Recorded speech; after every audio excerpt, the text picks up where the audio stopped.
പരിശുദ്ധ ഇസ്ലാം അഭിമാനമാണ് എന്ന് വിശ്വാസികളുടെ അവകാശവാദം എന്നതിനപ്പുറം ഏത് തലത്തിലൂടെ വീക്ഷിച്ചാലും, ശരിക്കും നിരൂപണാത്മകമായി മതത്തെ സമീപിച്ചാലും എല്ലാവർക്കും ബോധ്യപ്പെടും എന്നതാണ് പരമമായ യാഥാർത്ഥ്യം. നമ്മൾ ആലോചിച്ച് നോക്കുക, മതം എന്ന രീതിയിൽ ഏറ്റവും പ്രാധാന്യം നൽകുന്നത് വിശ്വാസ സംബന്ധിയായ കാര്യങ്ങൾക്കാണ്. പരിശുദ്ധ ഇസ്ലാമിന്റെ വിശ്വാസ കാര്യങ്ങൾ അത് മനുഷ്യനെ എപ്പോഴും വിനയത്തിലും സന്തോഷത്തിലും പ്രതീക്ഷയിലും അതോടൊപ്പം അപരനെ സ്നേഹിക്കാനും ഇഷ്ടപ്പെടാനും പറ്റുന്ന തലത്തിലും പാകപ്പെടുത്തിയെടുക്കുന്നു. ഇസ്ലാമിന്റെ വിശ്വാസ കാര്യങ്ങളിൽ ഏറ്റവും പ്രധാനം അള്ളാഹുവിനെ കുറിച്ചുള്ള വിശ്വാസം, ദൈവത്തെക്കുറിച്ചുള്ള വിശ്വാസം. ദൈവത്തെക്കുറിച്ചുള്ള വിശ്വാസം ഏത് തലത്തിലാവണമെന്ന് മനുഷ്യന് നൈസർഗികമായി ലഭ്യമായ ബുദ്ധി കൊണ്ടൊന്ന് ചിന്തിച്ചു നോക്കാം. നമുക്ക് മനുഷ്യന്റെ പരിമിതികളൊന്നും ദൈവത്തിനുണ്ടാവാൻ പാടില്ല. സൃഷ്ടികളുടെ പരിമിതികളൊന്നും ആരാധ്യനുണ്ടാവാൻ പാടില്ല. നമ്മൾ കണ്ടു മനസ്സിലാക്കാൻ പറ്റുന്ന കുറേ മതങ്ങളിൽ മനുഷ്യരുടെ സൃഷ്ടികളുടെ വിവിധങ്ങളായ പരാധീനതകളും പരിമിതികളും എമ്പാടുമുള്ള ദൈവങ്ങളാണ് ആരാധിക്കപ്പെടുന്നത്. ഭാരതീയ ചിന്ത എന്ന് പറയുന്ന പുസ്തകത്തിൽ കെ ദാമോദരൻ സാറ് പറയുന്നത് നമുക്ക് കാണാൻ പറ്റും. നമുക്ക് പരിചയപ്പെടാൻ പറ്റുന്ന ദൈവങ്ങൾ ദൈവങ്ങളായിട്ട് പോലും അംഗീകരിക്കാൻ പറ്റില്ലെന്ന്. അദ്ദേഹം അത്രമേൽ ഒരു ദൈവവിശ്വാസിയൊന്നുമല്ല.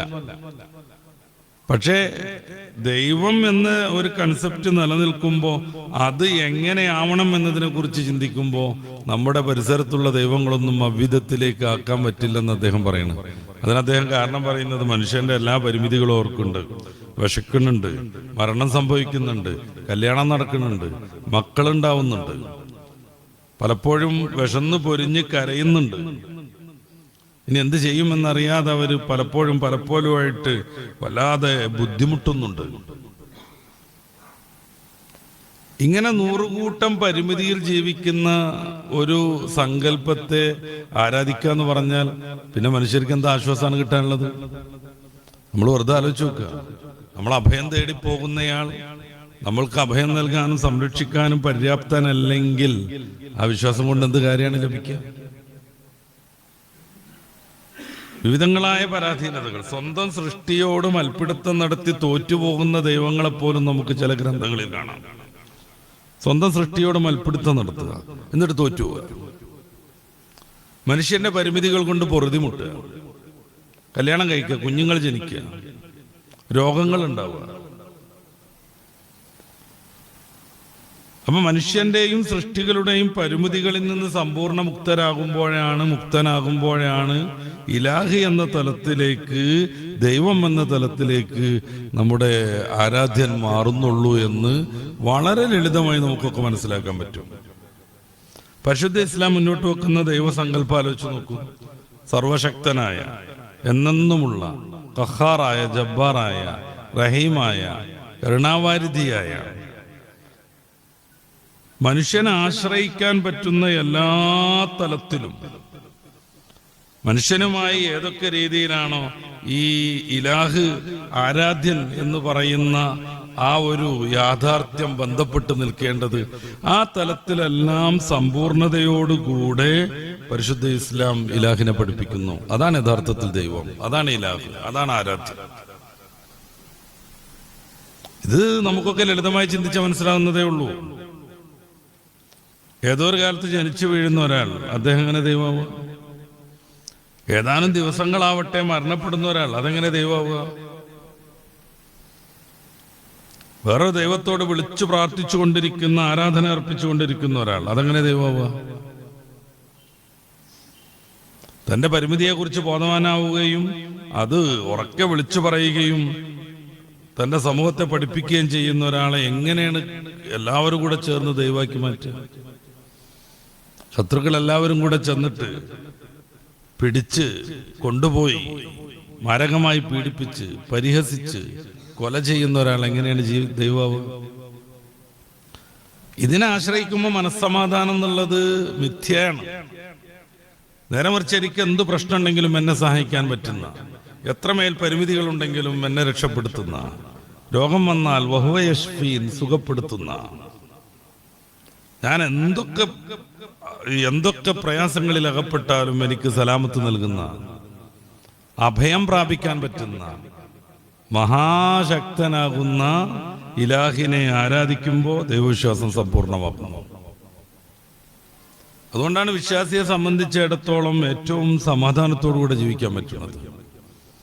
അതുകൊണ്ടാണ് യഥാർത്ഥ വിശ്വാസിയിൽ നിന്ന് ആത്മഹത്യ സംഭവിക്കാതിരിക്കുന്നത്. കേരളം ആത്മഹത്യയിൽ മത്സരിച്ചുകൊണ്ടിരിക്കുകയാണ്. രാമന്തള്ളി എന്ന് പറയുന്ന കണ്ണൂർ ജില്ലയിലെ കാസർഗോഡ് ഭാഗത്തുള്ള ആ ഒരു പ്രദേശത്തിൽ നിന്ന് ഇന്നലെ 2 പിഞ്ചുമക്കളെ കൊന്ന് മാതാപിതാക്കൾ ആത്മഹത്യ ചെയ്ത ദുഃഖകരമായ വാർത്ത നമ്മൾ കേൾക്കുന്നുണ്ട്. ഇത് പുത്തരിയല്ല, ഏകദേശം ദിനംപ്രതി സംഭവിച്ചുകൊണ്ടിരിക്കുന്നതാണ്. ചെറിയ ചെറിയ കാര്യങ്ങൾക്ക് വേണ്ടി നന്നായിട്ട് പാട്ട് പാടുന്നൊരു കുട്ടി, അവരുടെ പാട്ടൊക്കെ എപ്പോഴും ഇങ്ങനെ വൈറലായി വരുന്നുണ്ട്. ആ പെൺകുട്ടിയോട് മൊബൈൽ ഉപയോഗിക്കരുത് എന്ന് പറഞ്ഞ കാരണത്താൽ പോയിട്ട് പെട്ടെന്ന് ആത്മഹത്യ ചെയ്തത് നമ്മൾ വാർത്തയിൽ വായിക്കുന്നുണ്ട്. ഈ സീസണിൽ തന്നെ ഭർത്തൃ വീട്ടിലെ പീഡനം എന്നതുകൊണ്ട് ആത്മഹത്യ ചെയ്യുന്ന കുറെ ആളുകളെ നമ്മൾ കാണുന്നുണ്ട്. അവരുടെ പേര് നോക്കിയിട്ട് മതം നിശ്ചയിക്കുന്നതോ അല്ല ഞാൻ പറയുന്നത്.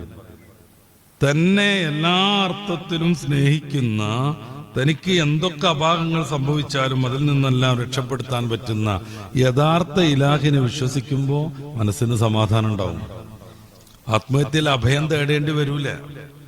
അതുകൊണ്ടാണ് വിശ്വാസി ലോകത്ത് ആത്മഹത്യ വളരെ കുറവെന്ന് പറയുന്നത്. പുതിയ പഠനങ്ങളും നമ്മൾ മുമ്പ് ഉദ്ധരിച്ചിട്ടുണ്ട്.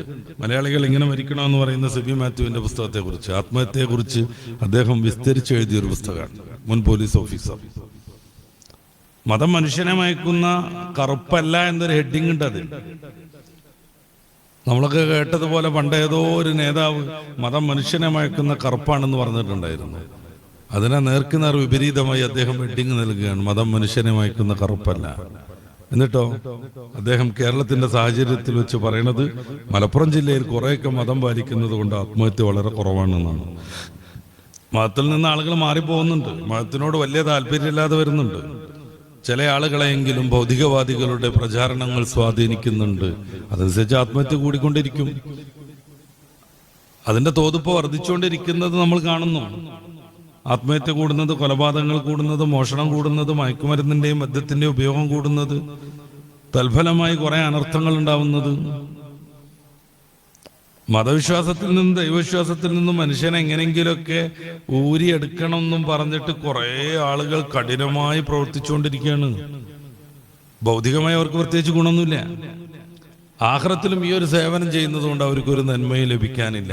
പിന്നെ അവർ സമൂഹത്തിന് നൽകുന്ന ഏക സേവനം പിടുത്തം വിട്ട, താന്തോന്നികളായ, ബാധ്യതകളില്ലാത്ത, ധർമ്മം എന്താണെന്നറിയാത്ത, സത്യവും നീതിയും മനസ്സിലാക്കാത്ത, സ്വന്തം മാതാപിതാക്കളെപ്പോലും കേവലം അവരുടെ പ്രൊഡ്യൂസർമാർ എന്ന് മാത്രം മനസ്സിലാക്കുന്ന, അവരുടെ നിർമ്മാതാക്കൾ അത്രമാത്രം എന്ന് മാത്രമല്ല, മാതാപിതാക്കൾ അവരുടെ ആനന്ദം പൂർത്തീകരണത്തിന് വേണ്ടി സെക്സിൽ ഏർപ്പെട്ടു, അതിന്റെ ഉപോൽപ്പന്നമായി ഞാൻ ജനിച്ചു, അതിന്റെ അപ്പുറം അവരോട് ബാധ്യതകളൊന്നുമില്ലെന്ന് പഠിപ്പിക്കുന്ന, വൃദ്ധസദനങ്ങളിൽ മാതാപിതാക്കൾ നിർബന്ധമായും അടക്കപ്പെടണമെന്ന് സിദ്ധാന്തിക്കുന്ന, വികലാംഗരായി ജനിക്കുന്ന കുട്ടികളെ കൊല്ലണം എന്ന് പറയുന്ന, സ്വന്തം പെങ്ങളെയും സ്വന്തം ഉമ്മയെയും സ്വന്തം മകളെയും ലൈംഗിക ബന്ധത്തിന് ഉപയോഗിക്കാമെന്ന് പറയുന്ന ഒരു സമൂഹത്തെ സൃഷ്ടിക്കാൻ ശ്രമിക്കുന്നു. അതിൽ അവർ ജയിക്കുന്നതനുസരിച്ച് നമ്മൾ ഇതുവരെ പുലർത്തി വന്ന എല്ലാ ധാർമ്മികതയും കേട്ടുകേൾവിയാകുന്നു. മതം ഇസ്ലാം എന്നുള്ള രീതിയിൽ നമ്മൾ തൽക്കാലം മാറി ചിന്തിക്കാം. ദൈവമില്ല, പരലോകമില്ല എന്ന് പറഞ്ഞിട്ട് ഈ ചെറുപ്പക്കാരെ പല രീതിയിൽ താന്തോന്നികളാക്കി മാറ്റുന്നവർ ലോകത്തിന് നൽകുന്ന സംഭാവന എന്താണ്? മതം എന്ന് പറയുന്ന തീവ്രമായ വികാരം ആരെയാണോ സ്വാധീനിക്കുന്നത് അതനുസരിച്ച് അവർ ധർമ്മനിഷ്ഠരാകുമെന്നതിൽ ഒരു തർക്കമില്ല. നിങ്ങൾ എന്തിനാണ് വിശുദ്ധകളായി നടക്കുന്നു? ഡ്രസ്സ്, ഒരു ലൈംഗിക ബന്ധം എന്ന് പറയുന്ന വളരെ പ്രധാനപ്പെട്ട ഒരു വികാരം താല്പര്യപ്രകാരം ആസ്വദിച്ചുകൊണ്ടിരിക്കൂ എന്ന് പറയുന്ന ആളുകൾ സൃഷ്ടിക്കുന്ന ലോകം എന്താണ്? മുമ്പ് നമ്മൾ ഉദ്ധരിച്ചെന്ന് പോയി തോന്നുന്നു. ഈ അടുത്ത കാലത്ത് ഏറ്റവും കൂടുതൽ എയ്ഡ്സ് രോഗികൾ റിപ്പോർട്ട് ചെയ്യപ്പെട്ടത് നമ്മുടെ ഈ കഴിഞ്ഞ വർഷത്തിലാണ്. ഏറ്റവും കൂടുതൽ എയ്ഡ്സ് രോഗികൾ. അതിനെതിരെ ഗവൺമെന്റ് ധാരാളമായി പ്രവർത്തിക്കുന്നുണ്ട്. സംവിധാനങ്ങൾ ഏർപ്പെടുത്തുന്നുണ്ട്, ചികിത്സാ സംവിധാനങ്ങളുണ്ട്. പല GNOകളെ ഉപയോഗിച്ച് ഗവൺമെന്റ് കുറേയേറെ പരിപാടികൾ നടത്തുന്നുണ്ട്, NGOകളൊക്കെ ഉപയോഗിച്ചിട്ട്. പക്ഷെ എന്തുകൊണ്ട് ഈ സാധനം കൂടി വരുന്നു? ഒരു 10 വർഷമായിട്ട് നമ്മുടെ കേരളത്തിൽ തീവ്രമായ മതവിരോധം കുത്തിക്കയറ്റിക്കൊണ്ടിരിക്കുകയാണ് പലരും, പ്രത്യേകിച്ചും ഇസ്ലാം വിരോധം. അള്ളാഹുവിനെ യഥാവിധി വിശ്വസിക്കുന്നു, അവൻ കാണുന്നു, അവൻ കൃത്യമായ രീതിയിൽ വിലയിരുത്തുന്നു, നമ്മുടെ എല്ലാ കർമ്മങ്ങളും രേഖപ്പെടുത്തുന്നു. ഈ കർമ്മങ്ങൾക്ക് അനുസൃതമായ രീതിയിൽ പരലോകത്ത് പ്രതിഫലം ലഭ്യമാകും, ശിക്ഷ ലഭ്യമാകും എന്ന് വിശ്വസിക്കുന്ന മനുഷ്യരുണ്ടാവണം. എങ്കിലേ കൊലപാതകം ഇല്ലാതാവൂ, എങ്കിലേ ആത്മഹത്യ ഇല്ലാതാവൂ, പിടിച്ചുപറിയില്ലാതെയാകൂ, മദ്യത്തിൻ്റെയും മയക്കുമരുന്നിൻ്റെയും ഉപയോഗം ഇല്ലാതെയാകൂ. ഇസ്ലാമിന് പേരിടുന്നവരെ കുറിച്ചല്ല ഞാൻ പറയണത്. അവർ പോലും പ്രലോഭിതരാണ്. ഇസ്ലാമിൽ ജനിച്ച് ഇസ്ലാം പേരോടുകൂടെയൊക്കെ ജീവിച്ചിട്ടും ഇതുപോലെയുള്ള താന്തോന്നിത്തങ്ങളിൽ അവർ പോലും പെട്ടുകൊണ്ടിരിക്കുന്നു. ക്യാമ്പസുകൾ, കളിക്കളങ്ങൾ, യാത്രകൾ, ഓഫീസുകൾ, ഒപ്പം കൂടുന്ന ഇടങ്ങൾ എല്ലായിടത്തു വെച്ചും അവർക്ക് മതവിരുദ്ധമായ വിവിധങ്ങളായ ചിന്തകൾ സന്നിവേശിപ്പിക്കപ്പെടുന്നു. ഇതിന്റെ ഫലമായി ഇന്ന് യൂറോപ്പൊക്കെ അനുഭവിക്കുന്ന ധർമ്മച്യുതി നമ്മുടെ നാടും അനുഭവിക്കാൻ പോകുന്നു. ഇഷ്ടം പോലെ വിഭജിക്കാം, ഇഷ്ടം പോലെ ഗർഭം ധരിക്കാം, ഇഷ്ടം പോലെ ആൺകുട്ടികളെയും പെൺകുട്ടികളെയും പ്രസവിച്ചുകൊണ്ടിരിക്കാം, ഇഷ്ടം പോലെ അവരെ ഉപേക്ഷിക്കുകയും ചെയ്യാം. ഇതാണ് പലയിടങ്ങളിലും നമ്മൾ കണ്ടുവരുന്ന വളരെ മാരകമായ മാനവവിരുദ്ധമായ ഒരു ശൈലി. ഞാൻ പലപ്പോഴും പുസ്തകങ്ങളൊക്കെ ഉദ്ധരിച്ചിട്ടുണ്ട് പല ആവശ്യങ്ങൾക്ക്. ഫാദർലെസ് അമേരിക്ക പോലെയുള്ളത് 40 കോടി ജനങ്ങൾ, അതിൻ്റെ താഴെ ജനങ്ങൾ മാത്രമുള്ള അമേരിക്കയിൽ 4,80,00,000 ജാരസന്താനങ്ങളാണെന്ന് വരുമ്പോൾ അത് ഭീകരമാണ്. ആ കണക്ക്, ആ കണക്ക് വളരെ ഭീകരാണ്. 4,80,00,000 ജാരസന്താനങ്ങൾ. എന്തുകൊണ്ട്? ധാർമ്മികത അവിടെ ഒരു സംഭവമല്ല, താന്തോന്നിത്താണ് പ്രൊമോട്ട് ചെയ്യപ്പെടുന്നത്.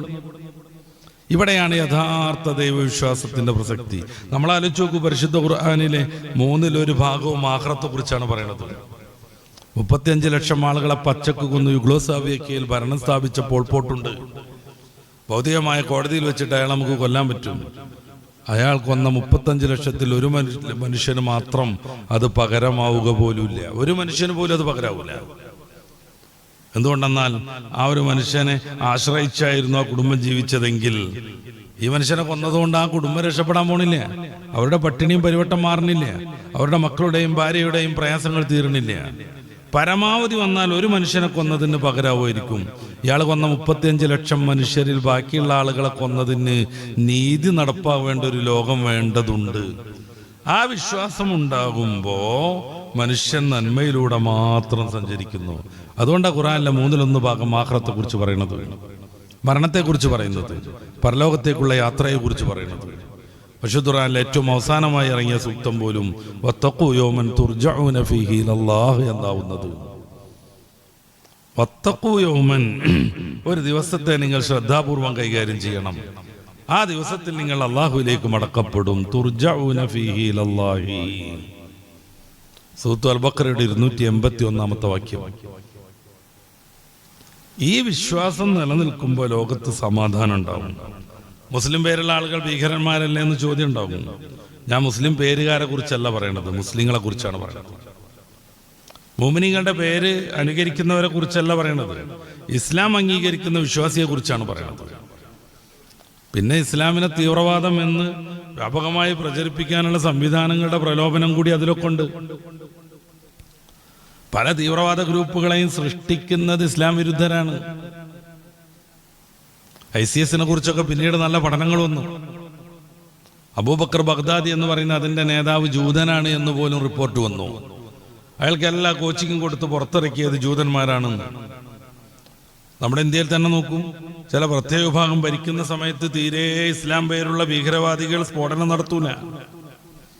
അവർ ഭരണത്തിൽ നിന്ന് മാറി മറുപക്ഷം ഭരണത്തിലേക്ക് എത്തുമ്പോഴേക്ക് ഇസ്ലാം ഭീകരന്മാർ സജീവമാണ്, പൊട്ടിയോണ്ടിരിക്കും. കടലാസ് സംഘടനകളാണ് പലരും. ഞാൻ പറയുന്നത് ചില ആളുകളൊക്കെ ഭീകരന്മാരായി പ്രവർത്തിക്കുന്നില്ല എന്നൊന്നുമല്ല, അതിന് ഇത്തരം ചില രാഷ്ട്രീയപരമായ കാരണങ്ങളുണ്ട്, അതുകൂടെ പരിഗണിക്കുന്നതാണ്. ഒരു കാരണങ്ങളും ഇല്ലാതെ ഏതെങ്കിലും മുസ്ലിം പേരുള്ളവൻ പൊട്ടിത്തെറിക്കുന്നതിനെ കുറിച്ചുമല്ല ഞാൻ പറയണത്, യഥാർത്ഥ വിശ്വാസിയുടെ ജീവിതത്തെ കുറിച്ചാണ്.